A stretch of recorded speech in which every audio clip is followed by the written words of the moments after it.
Vamos a meditar en la palabra del Señor. En el servicio anterior iniciamos el capítulo 3 con un tema, una secuencia bastante conocida, Jesús y Nicodemo. Comienza con un diálogo entre Jesús y Nicodemo, pero conforme avanza este diálogo se convierte ya prácticamente en un sermón en el cual Jesús solamente ya se queda hablando y aprovecha esta circunstancia de la ignorancia de Nicodemo sobre el nuevo nacimiento para dejarnos esta hermosa y profunda enseñanza sobre el nuevo nacimiento. Hemos comenzado nuestra lectura en el versículo 9, porque ya hasta el 8 lo hemos leído. Luego de haberle explicado, darle algunos adelantos sobre el nuevo nacimiento, vamos a ver que todavía Nicodemo no lo entiende, no se conecta todavía a las Escrituras. Y es donde comienza nuestro versículo 9. El versículo 9 nos muestra todavía el asombro, la incertidumbre de Nicodemo. Dice así el versículo 9 que hemos leído. Respondió Nicodemo y le dijo: ¿cómo puede hacerse esto? Ya está bien, lo humano es humano, lo que nace de la carne, carne es. Ahora tú me estás hablando de algo espiritual, pero ¿cómo es eso, Señor? ¿Cómo es eso, Rabí, maestro? ¿Cómo puede hacerse eso? Y entonces aquí vamos a ver un reproche de parte de Jesús, una llamada de atención de parte de Jesús a Nicodemo. Y eso es el versículo 10. Dice: respondió Jesús y le dijo: ¿tú eres maestro de Israel y no sabes esto? Cuando Jesús le dice, tú eres maestro de Israel, podría traducirse, tú eres el maestro de Israel, dando a entender que Nicodemo no era un simple maestro, era, como decir así, el maestro de los maestros. Era el principal maestro de los demás miembros de lo que era el Consejo de Ancianos. Israel tenía un Consejo de Ancianos, como decir el Congreso. Políticamente eran los ancianos quienes gobernaban Israel. Pero no solamente eran ancianos por edad, sino que tenían una autoridad espiritual religiosa y también tenían una autoridad política en Israel, en el tiempo de Jesús.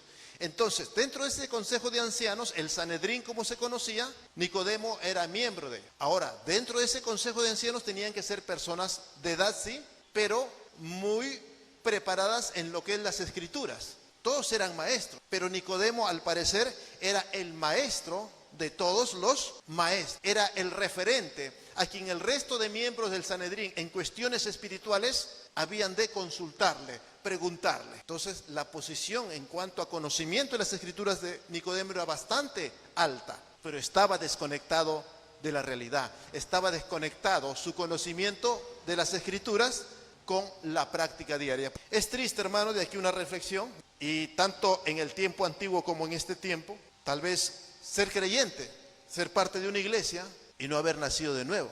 Ser parte de una directiva tal vez de la iglesia y no haber nacido de nuevo. O ser pastor de la iglesia y no haber nacido de nuevo. Es triste, pero se daba en el tiempo antiguo y, ¿por qué no?, también en este tiempo puede darse. Y es la exhortación que le hace Jesús a Nicodemo, sería una exhortación también para este tiempo. Cuidado, que siendo miembros de la iglesia, participando en la Iglesia del Señor, no hayamos nacido de nuevo. El libro de Hebreos lo dice de la siguiente manera: no sea que haya alguno entre vosotros con corazón incrédulo que no haya alcanzado la gracia del Señor. Cuidado, que haya alguien que no haya entrado en su reposo, que no haya conocido o no haya nacido de nuevo. Esa exhortación es a Nicodemo, y en diferentes partes del Nuevo Testamento vamos a ver una exhortación para la iglesia de hoy también. Luego del reproche de Jesús, llamarle la atención que él debe conocer estas cosas, viene la afirmación de Jesús sobre el testimonio de esta enseñanza. En el versículo 11 va a hablar, Jesús le va a afirmar la veracidad de lo que Jesús está enseñando. Le va a decir: lo que estoy enseñando es palabra fiel, es enseñanza fundamental. Podemos decir, el versículo 11, Jesús va a hablar de la veracidad del testimonio del nuevo nacimiento. No es una enseñanza nueva. Para Nicodemo el nuevo nacimiento parecía algo nuevo y podía decir: esto es una herejía, cosas nuevas, raras estás enseñando. Pero Jesús le va a decir que esto es doctrina verdadera, es enseñanza verdadera. Mire lo que dice el versículo 11. Lea el versículo 11, por favor. Dice: de cierto te digo, Nicodemo, si estás dudando de esta enseñanza, si piensas que es una herejía, que no es una doctrina verdadera, de cierto te digo, Nicodemo, que lo que sabemos, hablamos. Está Jesús diciendo: sabemos, hablamos, y lo que hemos visto, testificamos, y no recibís nuestro testimonio. Está hablando en qué manera. plural, ¿verdad? Lo que sabemos. Pero, ¿por qué dice sabemos si está solamente Jesús? El testimonio que da Jesús es el testimonio del Padre, del Hijo y del Espíritu Santo. Tres son los que dan testimonio en esta tierra: el Padre, el Hijo y el Espíritu Santo. Entonces, cuando le dice de cierto te digo que lo que sabemos hablamos, este testimonio que te estoy dando, esta enseñanza viene, es afirmada, es testificada por el Padre, el Hijo y el Espíritu Santo. Como en Génesis 1, hagamos al hombre.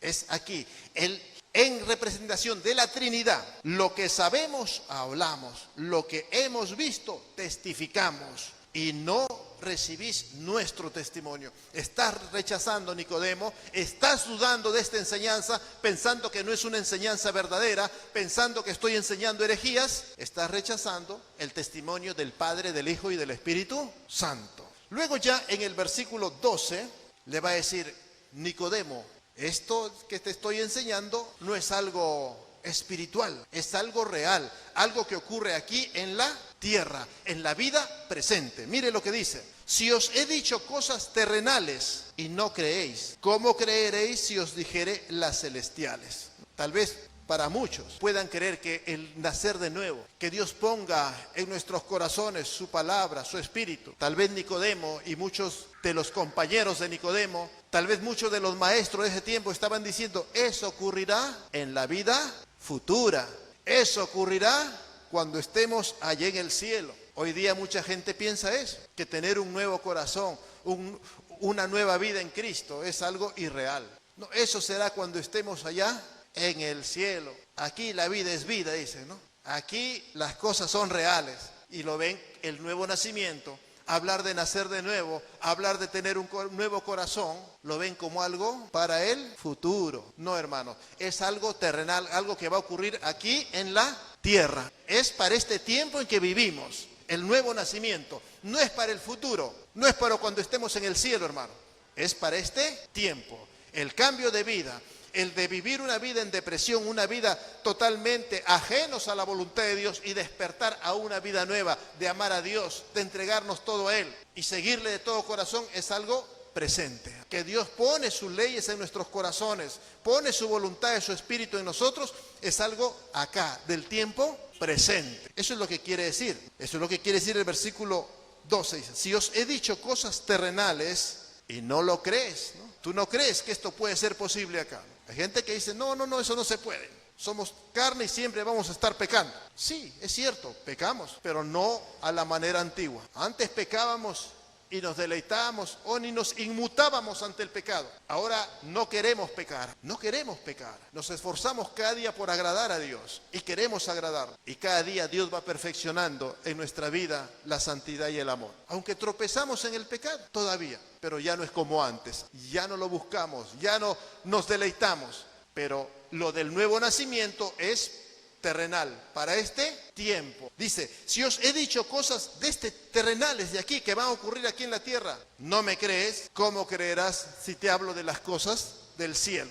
Las del cielo son otra cosa. Luego sigue, en el versículo 13, va a afirmar que la sabiduría de Jesús va a afirmar que su sabiduría, su enseñanza viene del cielo, es divina. Dice así el versículo 13: nadie subió al cielo sino el que descendió del cielo, el Hijo del Hombre que está en el cielo. Va a decirle: Nicodemo, lo que te estoy enseñando es una enseñanza que viene de Dios. Es de Dios, no es del diablo, no es terrenal, no es humana. Es una doctrina, una enseñanza que viene del cielo. Yo que estoy enseñando esto, dice Jesús, soy celestial. Yo mismo, Dios mismo, hecho hombre, he venido y estoy enseñando esto. Nadie subió al cielo sino el que descendió del cielo, el Hijo del Hombre que está en el cielo. El carácter divino de Jesús, el carácter divino de la enseñanza del nuevo nacimiento. No es una herejía, no es una doctrina falsa, sino que es una doctrina que viene de Dios. Y por eso dice Jesús que Él ha venido del cielo y es el Hijo del Hombre que está en el cielo. La última parte, que está en el cielo, habla de la omnipresencia de Dios, de Cristo, de Jesús. Pero si Jesús está acá, ¿cómo dice que está en el cielo? Porque Él es Dios, su carácter divino. Entonces aquí la enseñanza del nuevo nacimiento va a ser afirmada, que es un testimonio del Padre, el Hijo y el Espíritu Santo, que viene del cielo. Jesús viene del cielo trayendo esta enseñanza y no es nueva, y que Jesús es Dios, es omnipresente. El Hijo del Hombre que está en el cielo y está en este momento enseñándole esta palabra a Nicodemo. Jesucristo es nuestro Dios, nuestro Señor y Salvador. Esta enseñanza, el nuevo nacimiento, es una enseñanza divina. Luego ya en el versículo 14 y 15, que son los dos últimos versículos, va a enseñarnos qué hay que hacer para nacer de nuevo, cómo se nace de nuevo. Y dice así el versículo 14 y 15. Y como Moisés levantó la serpiente en el desierto, así es necesario que el Hijo del Hombre sea levantado, para que todo aquel que en él cree no se pierda, mas tenga vida eterna. El nuevo nacimiento lo conecta con la salvación, lo conecta con lo que es la vida eterna. Nacer de nuevo es equivalente a ser salvo. Nacer de nuevo es equivalente a tener vida eterna. No puede haber alguien que ya nació de nuevo y no es salvo todavía. O alguien ya nació de nuevo pero todavía no tiene vida eterna. No, Dios ya lo hizo nacer de nuevo pero todavía no tiene vida eterna. ¿Será posible eso? No, es algo simultáneo, es algo que se da en el mismo momento. Por eso dice, y como Moisés levantó a la serpiente en el desierto, va a hacer referencia otra vez al Antiguo Testamento. Nos estamos dando cuenta que Jesús constantemente cita el Antiguo Testamento. Va a ser alusión a Números, capítulo 21, desde el versículo 4 hasta el 9. Por eso es importante leer el Antiguo Testamento, hermano. Algunos dicen, no, solamente el Nuevo Testamento nomás. Ya estamos en el Nuevo Pacto, solamente hay que leer el Nuevo Testamento. Eso es incorrecto. El creyente debe conocer el Antiguo como el Nuevo Testamento. Jesús enseñaba del Antiguo Testamento, traía la enseñanza al Nuevo Testamento. Y aquí va a ser alusión a Números 21, cuando el pueblo de Israel estaba marchando en el desierto y llegó un momento en que se cansó, se aburrieron y comenzaron a murmurar contra Moisés y contra el plan que Dios había trazado para ellos. Este Moisés nos ha traído para matarnos en el desierto. Este Moisés nos va a matar acá, ¿no? Y comenzaron a murmurar contra Moisés y contra todo el plan que Dios había trazado para ellos. Entraron en incredulidad, manifestaron su incredulidad. La incredulidad que trae como consecuencia muerte. ¿Y qué pasó? Comenzaron a aparecer serpientes y comenzaron a morder a los israelitas y comenzaron a morir. El pueblo incrédulo comenzó a morir por miles. Entonces el pueblo va y le pide a Moisés que haga algo, que ore. Moisés recibe dirección de Dios de que debería ser una serpiente de bronce y colgarla en un palo, en un asta, en un lugar alto donde todos lo miren. Y todo aquel que miraba a la serpiente de bronce era sanado. Este símbolo era una enseñanza profética de lo que sería la obra de Cristo más adelante, del Mesías. Algo difícil de entender, ¿verdad? Pero daba salvación. Y esto, aquel israelita que estaba muriendo agonizante, había sido picado por la serpiente, creía en la palabra de Dios, tienen que mirar a la serpiente y serán salvados. Algún israelita decía, ¿qué? ¿Con mirar a la serpiente me voy a sanar? No, yo no creo. Y seguía retorciéndose hasta se moría. El incrédulo se moría. Sí, yo sí creo, decía. Y he visto tantas cosas de Dios, sí, yo sí creo su palabra. Perdóname, Señor. Miraban a la serpiente y serán sanados. ¿Qué es lo que los sanaba? ¿La serpiente? No, la fe. Era la fe, la obediencia a la palabra de Dios dada por Moisés. Entonces, recordemos, Moisés era un prototipo, era una imagen profética de Cristo y su plan redentor, el plan de salvación que los había sacado de Egipto y para llevarlos a la tierra de Canaán. Hoy en día, hermano, quien no cree en Cristo, quien no cree en el plan redentor de Cristo, lamentablemente seguirá muriendo. La humanidad entera ha sido mordida por la serpiente venenosa que es Satanás, que es el pecado. La humanidad entera está en camino de muerte. Entonces, todo aquel que en él cree la palabra de Cristo será salvo. Aquel que cree en el Evangelio será salvo. Aquel que no cree seguirá muriendo y seguirá en camino de muerte. Y eso es lo que dice, ¿no? Para que todo aquel que en él cree, así como la serpiente fue levantada, Cristo va a tener que ser levantado. ¿Cuándo fue levantado Cristo? Cuando fue crucificado, fue levantado en la cruz. Cuando murió y resucitó, Cristo fue levantado. Y cuando Cristo ascendió a los cielos, Cristo fue glorificado, fue levantado. Entonces cuando dice, y todo aquel que cree en el Hijo de Dios, así como la serpiente fue levantada, el Hijo del Hombre va a tener que ser levantado. Para ser salvo, para nacer de nuevo, está que da la explicación ahora. Hay que creer en Jesús. ¿Hay que creer en qué? En su crucifixión, en su muerte redentora por nosotros. ¿Creemos que Cristo murió en la cruz? Amén. Hay que creer en su resurrección. Fue levantado en la resurrección. ¿Alguien que no cree que Cristo resucitó podrá ser salvo? No. Hay que creer en la resurrección de Cristo. Hay que creer que Cristo fue levantado y está a la diestra del Padre. Ser salvo si no cree que Cristo ascendió a los cielos y está a la diestra de Dios y que no hay otro mediador entre Dios y los hombres que Jesucristo hombre, eso es esencial, es básico. Entonces, es importante predicar cuando anunciamos el Evangelio la crucifixión de Cristo, la resurrección de Cristo y la glorificación de Cristo ahí en los cielos a la diestra del Padre.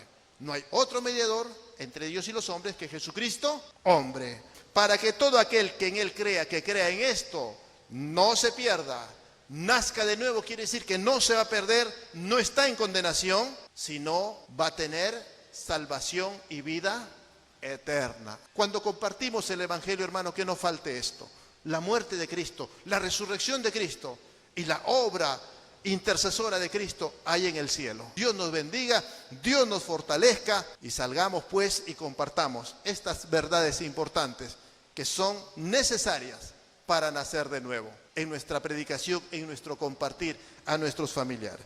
Dios nos bendiga, hermanos, y continuamos con este servicio.